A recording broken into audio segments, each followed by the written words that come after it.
Victor Wembanyama, as a rookie, just had either it was the 15th or the 16th 5x5 game in NBA history. This happening after the game before he became just one stat short. He came just one stat short of another 5x5 performance. Overall, he is averaging over 9 stocks per game over his last 4 games. So in today's video, I want to have the conversation that I've been putting off, which is where exactly does Victor Wembanyama rank in the NBA? Hello everybody, welcome to Awesome Rusty Bucket. Subscribe to the channel if you have not already and drop a like on this video. It only takes 1 second and makes a massive difference on how the video performs in the YouTube algorithm. The other thing I want to talk about in this video is something that I have just kept managing to put off, not because I want to, just because circumstances. It's another rookie that I want to talk about, which is Brandon Miller of the Charlotte Hornets, who went on an absolute tear for like the last month or so and has averaged over 20 points per game over that stretch and made me and many other people look kind of foolish for doubting him. I'm going to go ahead and talk about him first just because, I don't know, I like the flow of it. Obviously went second overall to the Charlotte Hornets, going over Scoot Henderson. The Hornets deciding to take Brandon Miller over Scoot because they, of course, already had LaMelo Ball, who is a point guard. Scoot Henderson is a point guard, and they thought probably not going to be all that easy to make that work. Now, don't get me wrong. I definitely didn't necessarily think that Scoot and LaMelo was going to work out as a long-term duo. I did agree with the notion that just these two very ball-dominant and pretty basically just point guards. These guys are point guards through and through. Probably wasn't really going to work in the long run, but I thought it was worth it to take the player who I thought was just going to be by far and away the better player in Scoot Henderson and ignore the fit altogether. And that's me being a really big fit guy. Like, fit is something that I talk about all the time. I think as much as NBA fans discuss fit, they still manage to underrate the importance of it. Very often I'll see rosters come together that have big names and I see everyone hype them up, and I'm looking at the fit of that roster and I'm just like, are we sure about that? May or may not be talking about the Phoenix Suns. In this case, I was wrong, and many other people were wrong, because Brandon Miller is awesome. Scoot Henderson has not been great thus far in his NBA career. He's been better later than he was earlier, because he was really bad earlier. I'm not too concerned about it. I think Scoot Henderson's going to be a star player in the NBA. I think he's going to be very good, but he didn't hit early like a lot of younger players have recently, which I think has unfortunately unrealistically increased expectations for young players out of the gate lately, as we're kind of expecting these guys to hit immediately, more so than I think we had those expectations in years past. And you know, for a lot of guys who are going to go down to be all-time great players, they do kind of hit early. That's not an uncommon thing. However, I do think we need to pump the brakes on calling people busts, because a lot of people are expecting too much too soon. Victor Wembanyama is honestly a great example of that, because literally after his first fucking summer league game, people were suggesting that the guy was going to be a bust, and now look at him now, and the topic of this video is whether or not he's a top 15 player. You know, all-time great trajectory guys like Victor Wembanyama are going to hit like that early.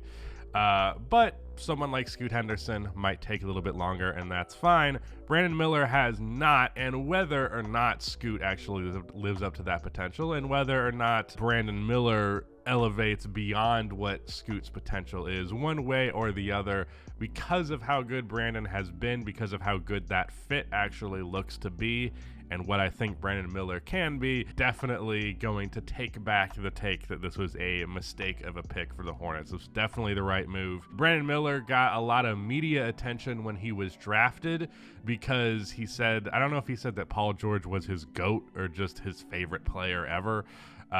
Favorite player is a lot more reasonable than saying he's the greatest of all time, but I guess my GOAT is like, I guess for different people that doesn't necessarily mean I actually think he's the best player, but he's my GOAT or whatever the hell. You gotta say the influence of Paul George on Brandon Miller, or from Paul George on Brandon Miller's game, is quite obvious. It's quite palpable. I don't like player comparisons being as direct as just saying Brandon Miller is the next Paul George, but straight up, they play so similar.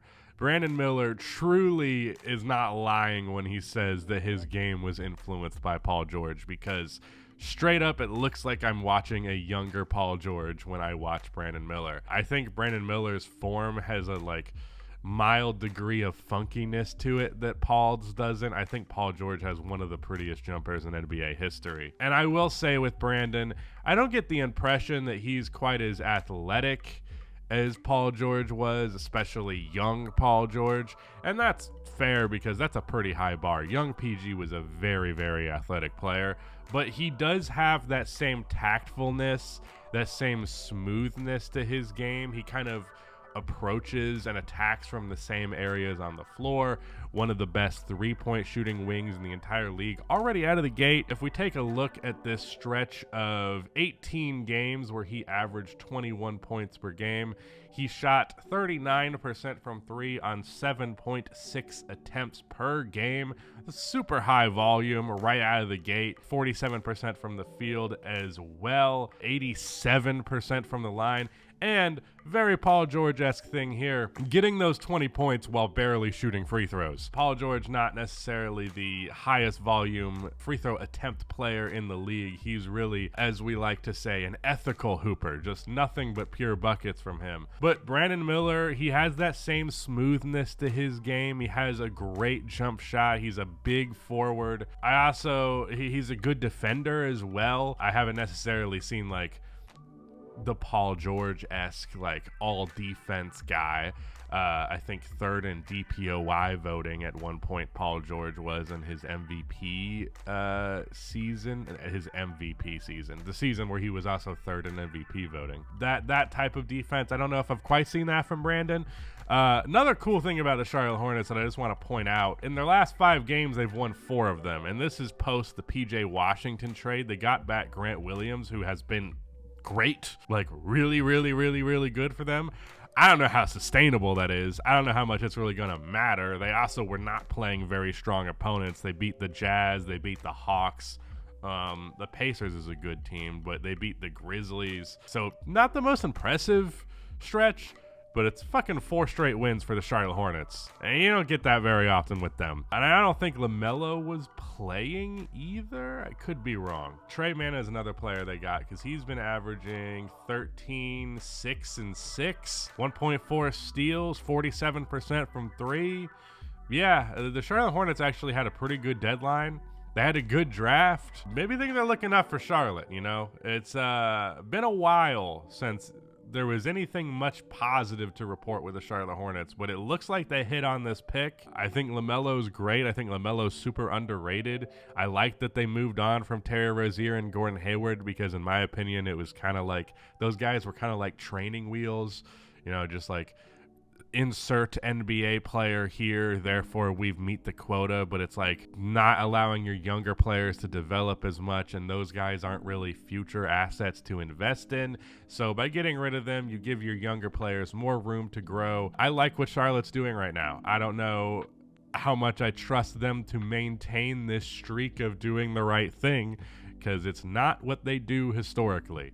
But at the very least, I do want to give them praise for that, and Brandon Miller for being really, really good. For what it's worth, just to harken back to me being incorrect about Brandon, I like being wrong about this kind of thing, especially because Paul George is getting older and he's one of the most fun players to watch in the league. It's well established that everyone is in love with Paul George's game, aesthetically speaking. Having someone that can replicate that kind of play style and who's going to be here for another 15 or more years, barring injuries, knock on wood, that's cool. That's good with me. I'm excited for it. But moving on to Victor Wembanyama, the conversation that I want to have is, where does he rank in the NBA? Just to quickly go over this last 4-game stretch that I was referring to in the intro, 24.8 points, 5.5 assists, 11.5 rebounds, 3.3 steals, and 5.8 blocks. Those steals and blocks combined gets to 9.1 a fucking game. That's such a ridiculous stretch. If you take a look, he had this 5x5 versus the Lakers, and he had 4 assists versus the Sacramento Kings with 5 blocks, 5 steals, 13 rebounds, 19 points. Unfortunately, 1 fucking assist shy of doing back-to-back 5x5 games as a rookie player. The only other player who's done it multiple times is Akeem Olajuwon. I think he did it 4 or 5 times. But otherwise, Victor is the youngest player to ever do it. He's the first player to do it since Yusuf Nurkic in 2019, so it's been a while since we've seen it happen. And it also seems like we keep getting these games where we're like, can he do it? Like, there's been a couple of them where he's gotten enough steals. It's really the steals is the one that's like the hardest for him to achieve, but he's had a couple of 3-steal games. He had a 6-steal game in his 17th versus the Nuggets. He had a triple-double with blocks against the Toronto Raptors with 27 points, 14 rebounds, 10 blocks, also with 2 steals in that one. The guy's ridiculous. Mind you, the important thing to factor in here is he's playing under 30 minutes per game, and if I'm just... let's just go from game 30 to now game 57. His last 25 games, 23 points, 3.8 assists, 3.5 blocks, 9.6 rebounds, 50% from the field, 36% from 3 on 5 attempts. That's the other thing, is his 3-point shot, which was really rough to open the season, has gradually started to go in. And if we actually take a look at his last 16 games, he's at 37% from 3 on 5 attempts a night. Turnovers are kind of high. I didn't highlight that, but that's worthy of mention. But otherwise, we're talking about a guy who's already a top 10 defender in the NBA, which doesn't surprise me. That was one of my predictions coming in, that as a rookie, he'd be that good. But offensively speaking, he seems even further along than I initially anticipated, because the jumper is starting to go in more and more. And then he's just such a ridiculous force around the basket that there's genuinely like minimum like 8 easy baskets per game available for him and the Spurs. And they have slowly but surely gotten better at actually making sure that he's getting those looks. Better lineups, getting Trey Jones in there a little bit more. Less Jeremy Sohan creating. There's obviously been talk of Trae Young from the Spurs, joining the Spurs rather.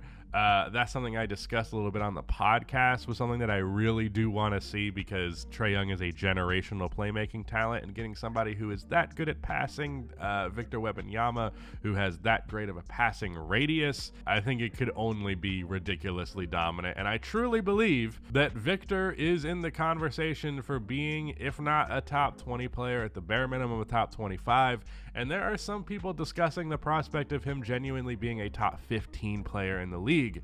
And I think with Trae Young also being a top 20 player in the NBA, you put those two together on the same roster, if they do a decent enough job with supporting pieces, regardless of what they actually give up in a Trae Young trade, I think that team can be a contender almost immediately. Not a top dog contender, definitely like a B tier contender. You know, I always have the A tier and B tier contenders. There's like the guys that I really think are going to win it and the guys that I think have a chance.